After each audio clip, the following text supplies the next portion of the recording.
Here's another Gruen Veri-Thin that's in my collection. You might say another. Well, I did a video on this one. This one is obviously a lot fancier and better in condition. But this is I believe the only other Veri-Thin I have. I know I have a bunch of Precisions. As you can see, the crown is not original.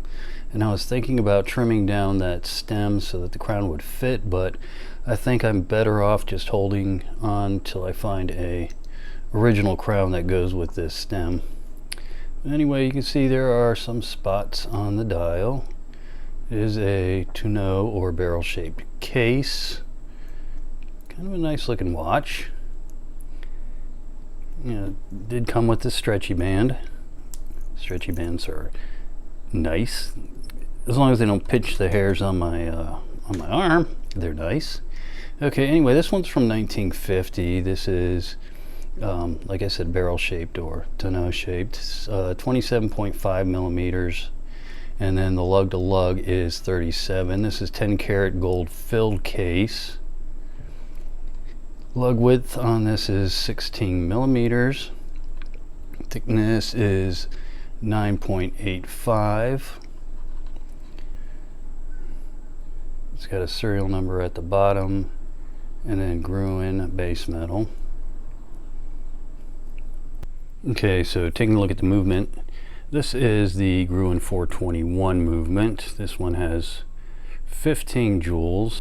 It is running at 18,000 beats per hour and is a manual wind. As you can see, it does have 40 hours of power reserve, and they started production on this movement in 1942. Now, Gruen did make a lot of nice movements. They didn't include them in the 5 under 50 video, and people may have been expecting that.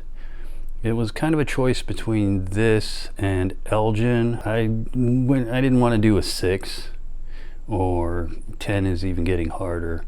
But Gruen is a good watch. They made some good stuff even through the 60s, when a lot of the companies were starting to just throw in Bosch's that they were getting from somewhere else. So I think that it's not a bad movement at all. And a lot of them, I've got, like I said, Precisions, which also have nice Gruen movements in them. Just good old, workhorses. We're not talking about high-end watches here. So for the price you can get these things, I think it's worth it. This may not be exactly your style. And also, let me show you the back, the inside of the back here. You have resources online that you can look. So the 421, the first 3 digits before the dash, that's the movement. And then the 653, that is the style. And the style doesn't really tell you the name. The name is going to be Veri-Thin. I would imagine I don't know if there's another name that they gave this one other than Veri-Thin, but 653 will give you the date. So now it's time to put it on the wrist.